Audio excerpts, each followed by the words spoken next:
Buenas tardes, Angélica. ¿Qué tal? ¿Cómo estás? Buenas tardes, profe. Súper bien, ¿y vos? Muy bien, también gracias a Dios. ¿Ya iniciaron sus Qué exámenes el bueno. día de hoy? Sí, ¿Qué tal la primer examen. experiencia? Todavía no hice, profe. Ah, todavía no hiciste. No, todavía no. Los demás compañeros, creo que David ya hizo.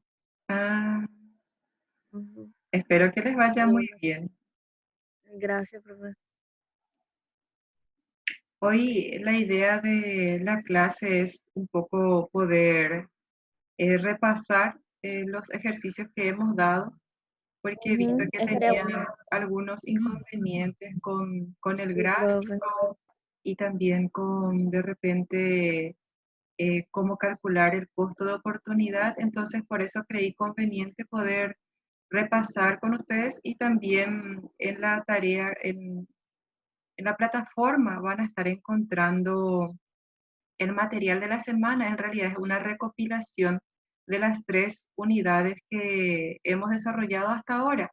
Entonces, es algo un poco más resumido para que ustedes tengan la posibilidad de leer de ese material, porque sumado todos los materiales, bastante extenso, ¿verdad? Entonces traté de hacerles un resumen de todo lo dado hasta la fecha para que ustedes tengan la posibilidad de leer y eh, poder realizar de la mejor manera sus exámenes.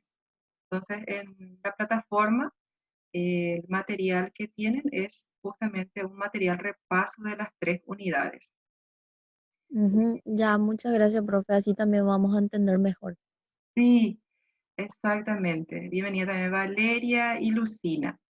Vamos a ir Ujú, iniciando porque como nuestro tiempo de repente es corto, eh, para poder admitirle a los compañeros luego cuando ya van entrando. Como les dije, es una continuación de la unidad 3, eh, el sistema económico y también un poco de repaso, ¿verdad? Eh, Quisiera iniciar mencionándoles un poco lo que es un gráfico. El gráfico es una representación de una relación entre dos o más variables que están descritas todas por medio de números. Entonces, cuando nosotros vamos a graficar un determinado, una relación entre dos variables, dos o más variables, no debemos de olvidar nunca de mencionar qué es lo que estamos graficando, ¿verdad? Siempre es importante que ustedes nombren tanto los datos que van a estar colocando en el eje vertical como en el eje horizontal, también el resultado, qué tipo de curva es. Entonces, todos esos datos hacen que después sea legible el gráfico. Sigue diciendo que la definición de un gráfico es un diagrama, en tanto que serie de uno o más puntos, líneas, segmentos, curvas o áreas que representa la variación de una variable en comparación con esa o con más variables.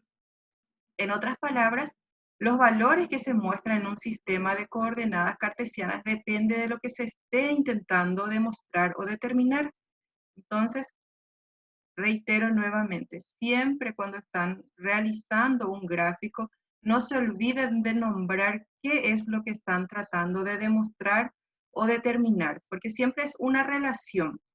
Por ejemplo, cuando graficamos la curva de la oferta, estamos relacionando el precio con la cantidad ofertada, ¿verdad? Tenemos el precio y a medida que aumenta el precio, decimos que también aumenta la cantidad ofertada. Y esa relación nos da una curva de la oferta que tiene pendiente positiva y que a medida que aumenta el precio, también aumenta la cantidad ofertada, entonces decimos que hay una relación directa entre ellos, ¿verdad? Entonces, una relación positiva. También les puse un poco pasos para trazar un gráfico y En primer lugar, se deben identificar, ¿verdad?, las variables que se representan tanto en el eje X y en el eje Y. Llamamos eje X a la recta horizontal, también llamada en matemáticas eje de el eje vertical y el eje horizontal. El eje vertical es llamada eje de ordenadas y el horizontal es llamada eje de abscisas, ¿verdad? Entonces nosotros siempre tenemos que tener en cuenta que cuando nos habla de X e Y, X siempre es la horizontal e Y es la vertical, ¿sí? Y tenemos que nombrar, por ejemplo, cuando tenemos cantidad, ponemos la cantidad en el eje horizontal y el precio en el eje vertical. Siempre para iniciar debemos ya de identificar las variables que vamos a estar colocando en nuestro gráfico. En segundo lugar, se deben identificar las unidades en que se mide cada variable. Eso es muy importante. Por ejemplo, si vamos a estar graficando como el ejemplo que les estoy dando de oferta, cuando ponen sus datos de cantidad en el eje X o en el eje de abscisas, siempre deben poner que es, por ejemplo, cantidad ofertada, ¿verdad? Y en qué unidad se está midiendo, ¿verdad? Porque a veces cuando medimos alimentos es en toneladas, en kilos, siempre tenemos que identificar qué unidad estamos utilizando, porque no es lo mismo utilizar, por ejemplo, una unidad de 1 o una unidad que en realidad me está diciendo que es 100 kilos, 200 kilos, entonces siempre también identificar las unidades con las que estamos midiendo ese gráfico. En tercer lugar, se deben identificar un punto de referencia desde el cual se va a medir las variables, es decir, el punto de origen en donde se interceptan tanto la recta vertical y la recta horizontal. Esa intercepción le llamamos punto de origen y siempre está con un 0, o sea que inicia el punto de origen siempre en 0. Y cuando vamos a graficar, siempre para la derecha va aumentando nuestra cantidad, ¿verdad? También a veces tendemos a poner, por ejemplo, 0, después 500, después 400, 300, no. Siempre vamos de 0, y si va de 100 en 100 nuestra unidad de medida, 0, 100, 200, 300, siempre en forma ascendente. Lo mismo para arriba, también en forma ascendente. En un gráfico, el punto de referencia se denomina precisamente punto de origen o simplemente origen. Al trazar los ejes, se deben indicar claramente en cada uno de ellos la magnitud física que está representándose con sus respectivas unidades. Como les dije, si vamos, por ejemplo, a indicar que eso es de repente 100, cada 1 centímetro de nuestro cuaderno, si le vamos a estar nombrando con 100 kilos de alimentos, entonces siempre vamos a poner que cada 1 centímetro también vamos aumentando. Eso se llama escala, proporción entre las dimensiones que le vamos dando, ¿verdad? Siempre cuando ya le damos un valor a nuestro gráfico, no debemos de olvidar las escalas que estamos teniendo, ¿verdad? Si va de 1 en 1, nunca, por ejemplo, nos vamos con le damos 1 centímetro de 0 a 1 y después 1 centímetro de 1 a 5. No, porque entonces no se va a divisar correctamente lo que nosotros estamos queriendo mostrar. Eso nos dice en este siguiente punto. De acuerdo al rango de variación de la variable a representar, divida la longitud correspondiente en un determinado número de segmentos iguales, asignando a cada división un valor que puede ser unitario, puede ser múltiplo de 2, de 5, de 100, de acuerdo a los datos que ustedes tengan para representar, ¿verdad? Eso es muy importante y solemos caer mucho en ese error. De repente, si nuestros datos nos dan 1, después 5, después 100, nosotros le vamos dando directamente nomás ya esos valores. No, tenemos que ver cuál es nuestro mayor dato y de acuerdo a eso medir cómo vamos a estar utilizando nuestro espacio para graficar. Hasta ahí espero que esté todo correcto, entendido. Las relaciones que se muestran en un gráfico se usan, por ejemplo, puntos, como el punto A. Los puntos describen las relaciones que hay entre las variables que estamos representando en el eje del gráfico. Los puntos de un gráfico se pueden describir usando coordenadas. Una coordenada es un par de números que se usan para describir la posición en un plano. El punto A representa un par de coordenadas. El punto de origen, por ejemplo, de un gráfico también se llama coordenadas y es 0, 0. 0, 0 de todo lo que nosotros estamos queriendo graficar, ¿verdad?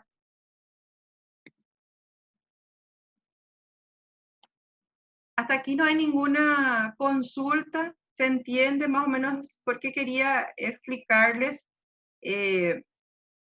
un poco el gráfico? Porque he visto que algunos que me estuvieron pasando sus trabajos tenían ciertas dudas o de repente no lograban realizarlo correctamente porque justamente los rangos, los espacios o las proporciones entre las dimensiones que iban dando no eran las correctas, entonces no se podía divisar bien el gráfico, no era correcto.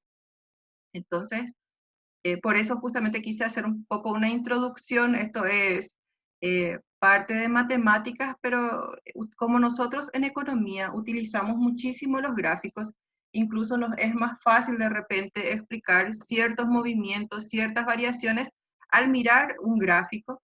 Entonces, por eso quería también compartir con ustedes esta parte. Y también no se olviden que todo gráfico es resultado de un modelo económico. ¿Qué es un modelo económico? Un modelo económico solamente es una descripción simplificada de la realidad. Por eso reitero muchas veces, porque cuando pensamos que nos están mencionando, nos están explicando la realidad totalmente y en realidad nos están mostrando un modelo, está errónea esa apreciación, ¿verdad? Porque un modelo simplemente es, como su descripción dice, nos muestra en forma simplificada la realidad, utilizando solamente 2 o más variables y todo el resto dejando constante, porque su intención, su objetivo es mostrarnos qué ocurriría si estas dos variables tienen este comportamiento, ¿verdad? Entonces, por esa razón también es importante cuando estamos viendo gráficos tener presente de que nos están mostrando resultados de un modelo económico que se estudia, ¿verdad? Y a medida que van utilizando una mayor cantidad de variables, está más cercana a la realidad, pero es muy difícil que explique totalmente la realidad porque las variables que están en economía son demasiadas, que sería prácticamente imposible eh, introducir todas esas variables en un modelo económico. Bueno, nosotros estuvimos trabajando con la frontera de posibilidades de producción y teníamos una tabla, ¿verdad? Y nos daba las distintas combinaciones máximas que podía producir esta economía con los recursos que tenía. Por ejemplo, la opción A nos daba que si producía totalmente alimentos, produciría 300 toneladas de alimentos y cero de entretenimientos. En la opción B, si decidía renunciar a una cierta cantidad de producción de alimentos, podría producir 275 toneladas de alimentos y 100 unidades o 100 horas de entretenimiento.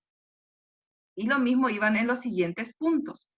Esto, cuando lo grafiqué en el cuestionario que ustedes tienen, si se percataron, las opciones no coincidían con el gráfico que ustedes estaban teniendo. Entonces, llevaba un poco a la confusión.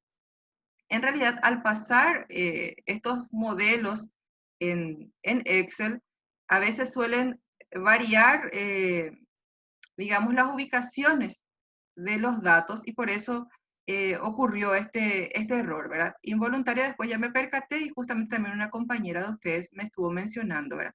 Entonces, siempre las opciones o los puntos que se marcan en un gráfico tienen que ser los datos que nosotros obtuvimos de la tabla. Por ejemplo, aquí se ve 0 de entretenimientos y 300 toneladas de alimentos. Y vamos viendo, ¿verdad? Que en el punto de la opción B es como dijimos anteriormente, 275 de alimentos y 100 de entretenimiento. Como ustedes pueden ver, acá no se muestra, no se marca el número 275.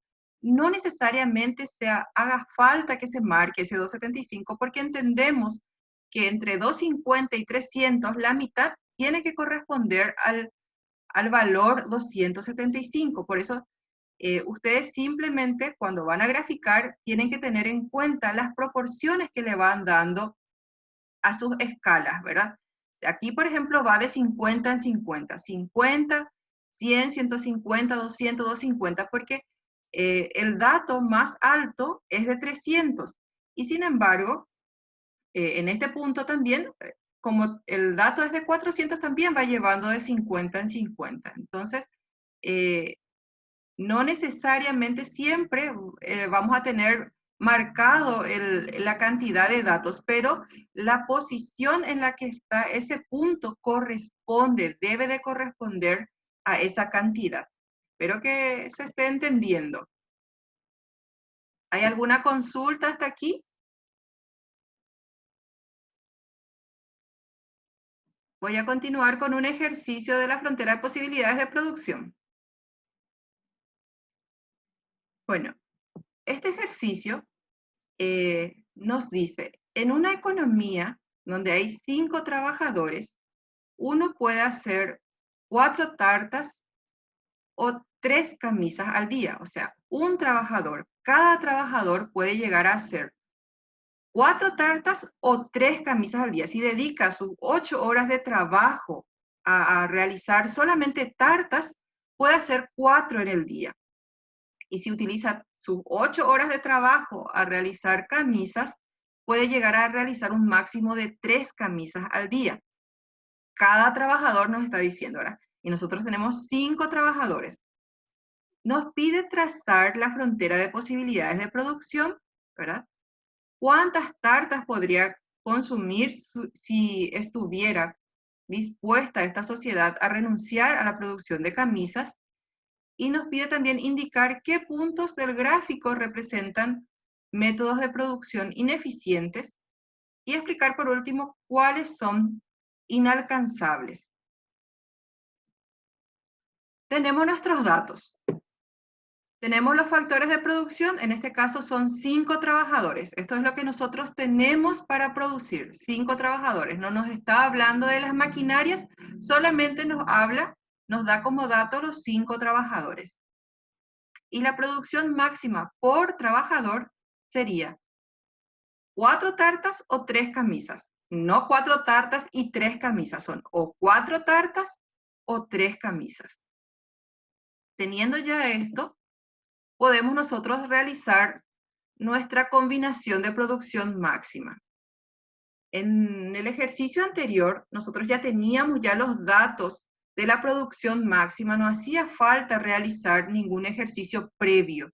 Sin embargo, ahora nos está mencionando el dato solamente por cada trabajador y nos cuenta qué cantidad de trabajadores tenemos. Entonces tenemos que hallar en este momento la combinación de producción máxima de camisas y tartas que está produciendo esta economía, ¿verdad?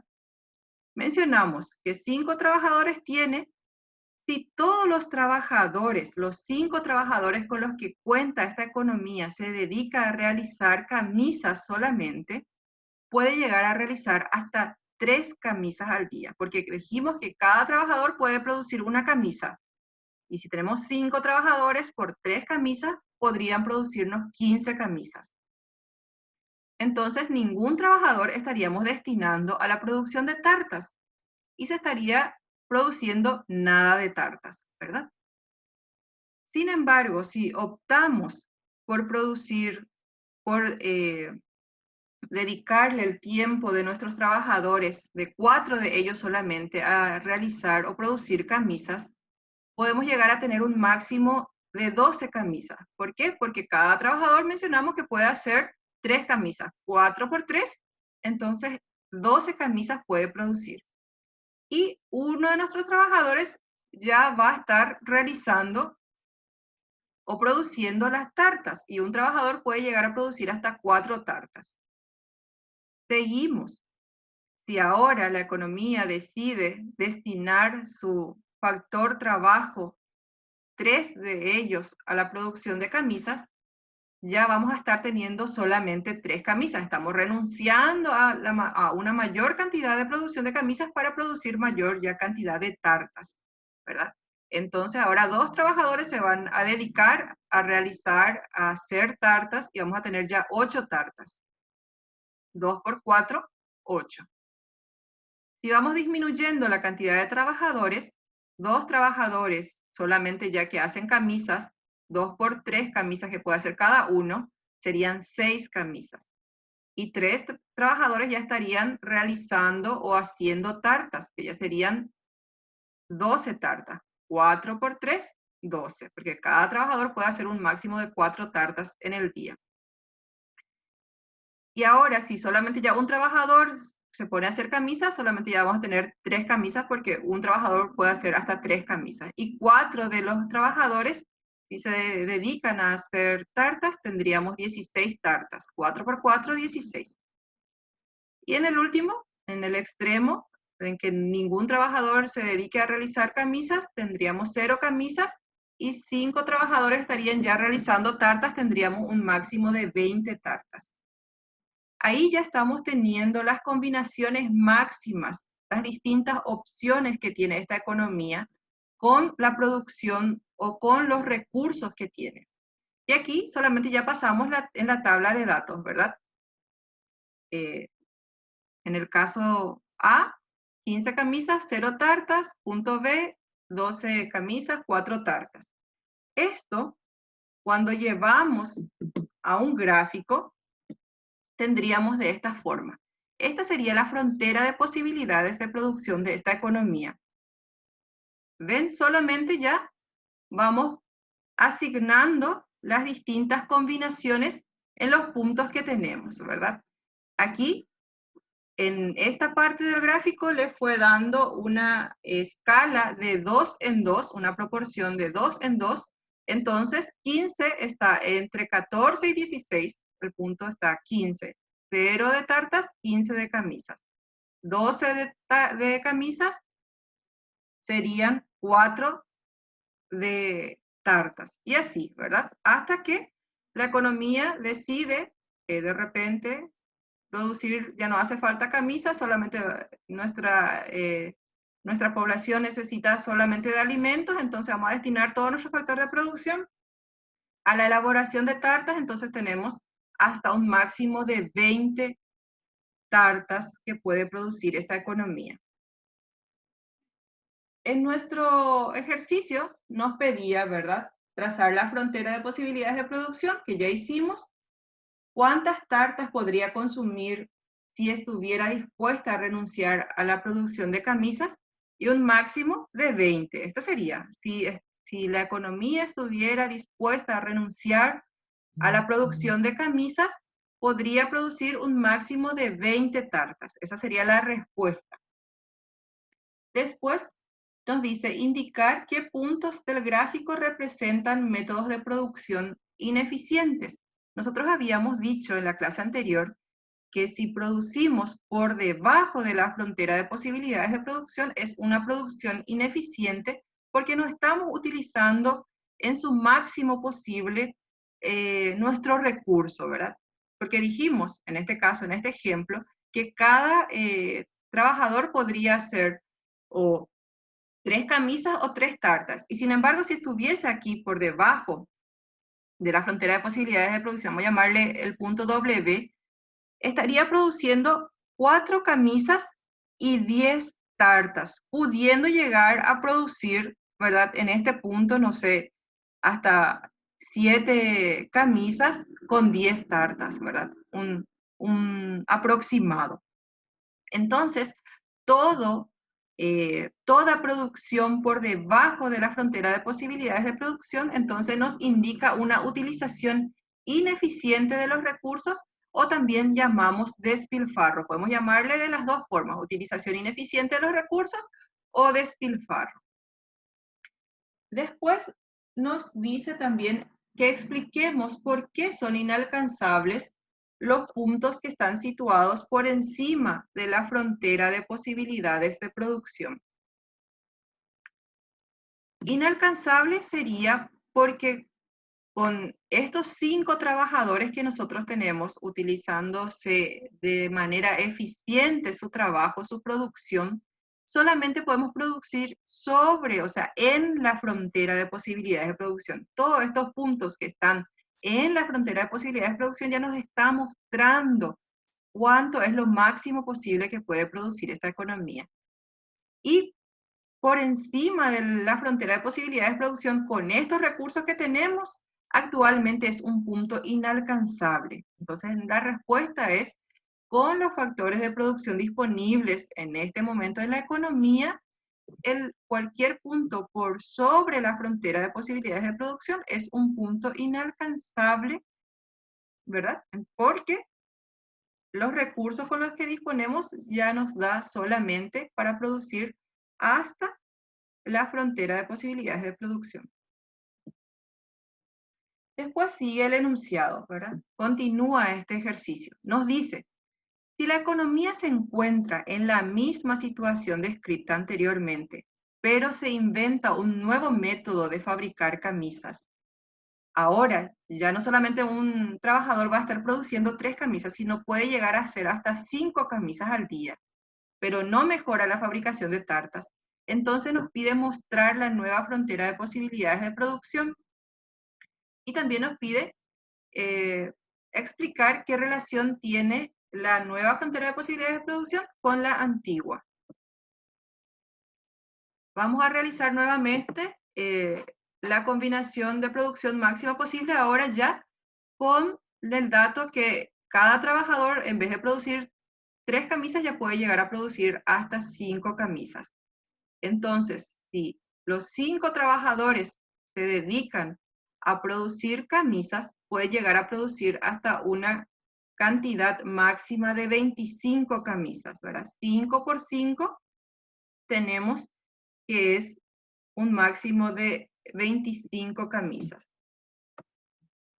Y entonces en ese caso, 0 trabajadores estarían haciendo tartas, continúa 0, ¿verdad? La producción de tartas nos dice que no ha variado, solamente varió o mejoró la condición para la fabricación de las camisas. Podemos decir que llegaron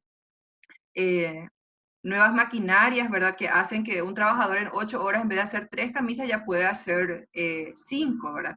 Suponemos de esa forma. El ejercicio solamente nos dice que ahora un trabajador ya puede realizar 5 camisas. Y vamos realizando con los datos que tenemos, siguiendo cuánto sería nuestra producción máxima de camisas con este nuevo valor. 4 trabajadores si se dedican a hacer camisas, tendríamos 20 camisas, 4 por 5, 20.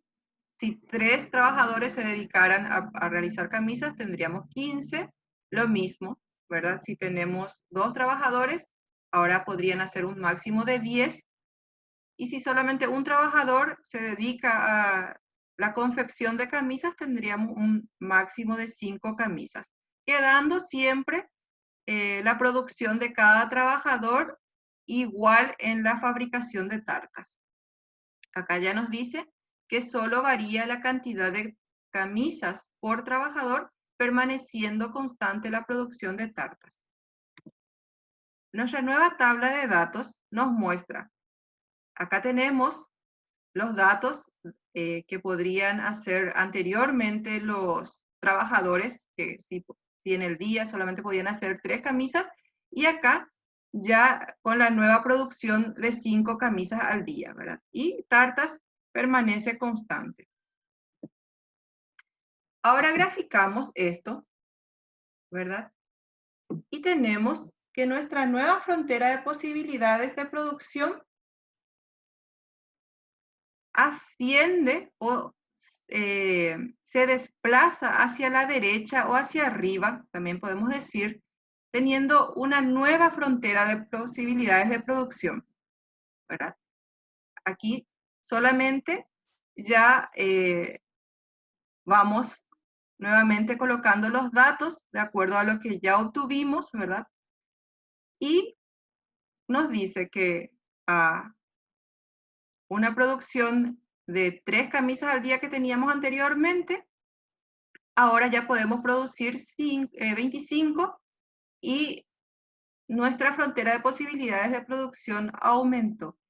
Pero ¿qué vemos acá de diferente? No es que aumentó paralelamente, o sea que haya aumentado de igual magnitud en ambos extremos.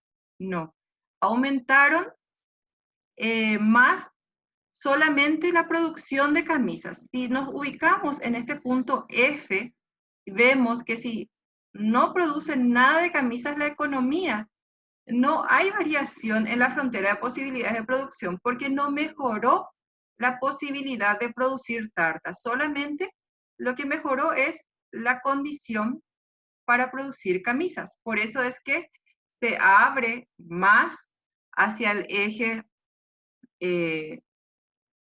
vertical en donde tenemos los datos de nuestras camisas y menos hacia los datos donde tenemos nuestras tartas.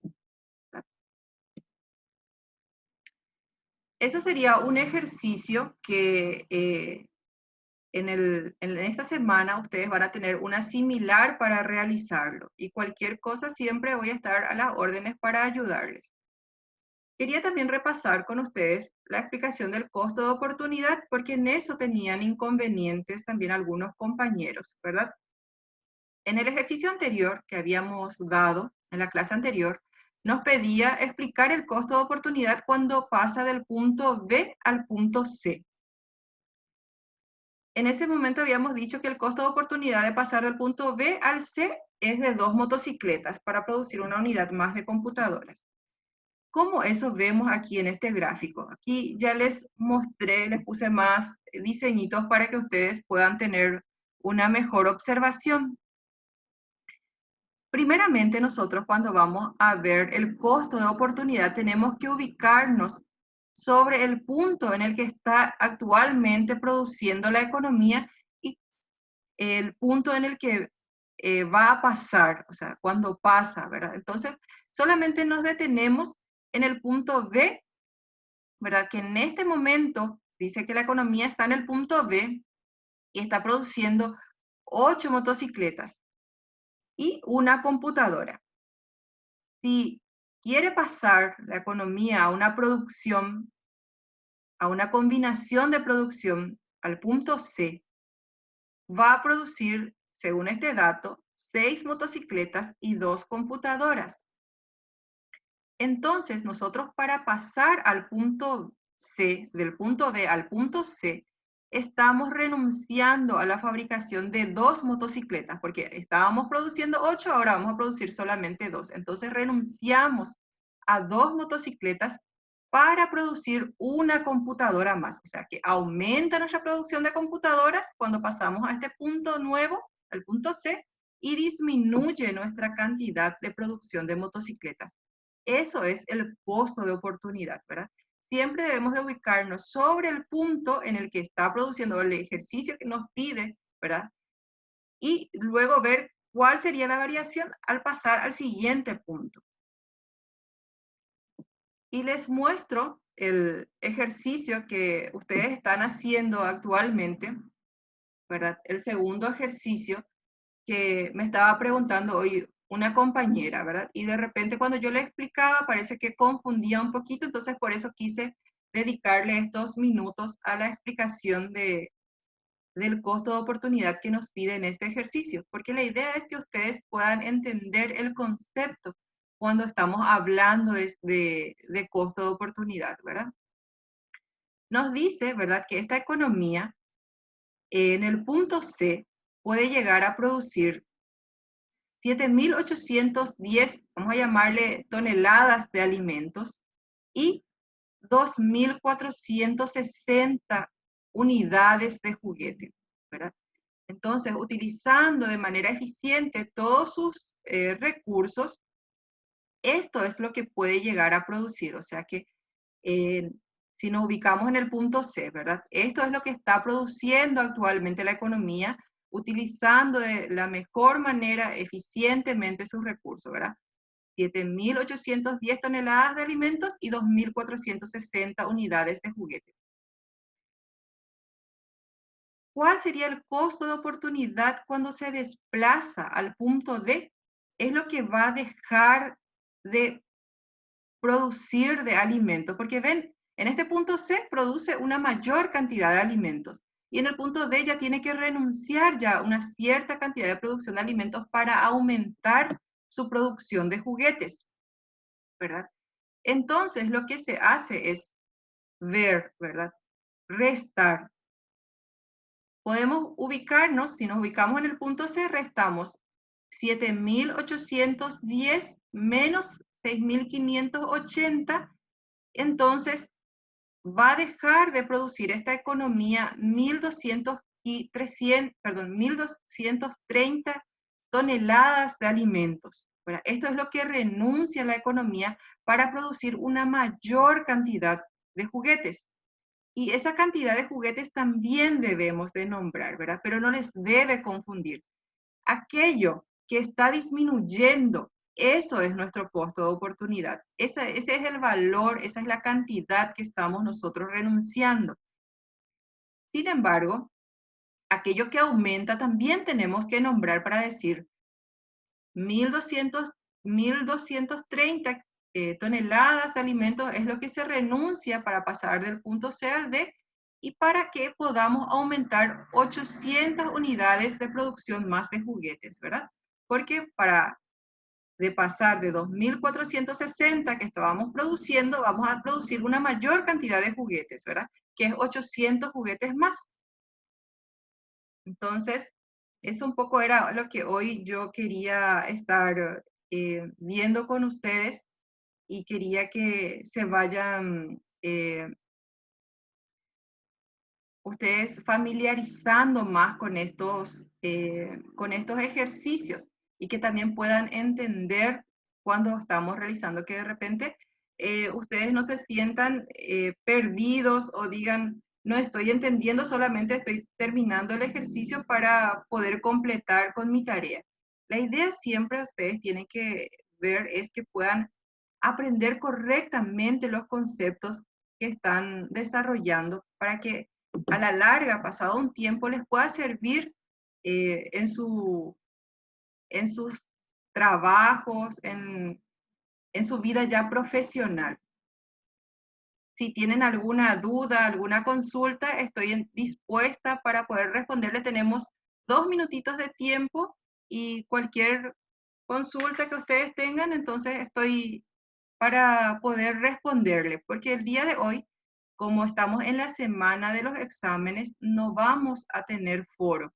Le estuve comentando a la compañera encargada, a Diana, de que por esta semana ustedes no van a estar teniendo foros con los profesores con los que tienen examen en esta semana, pero sí las clases virtuales que les puede ayudar para que ustedes también puedan sacarse alguna duda y puedan rendir de la mejor manera.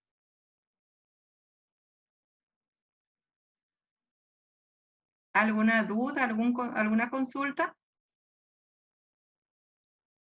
¿Todo está claro? ¿Pudieron realizar sus ejercicios? ¿Ya pudieron enviar a la plataforma?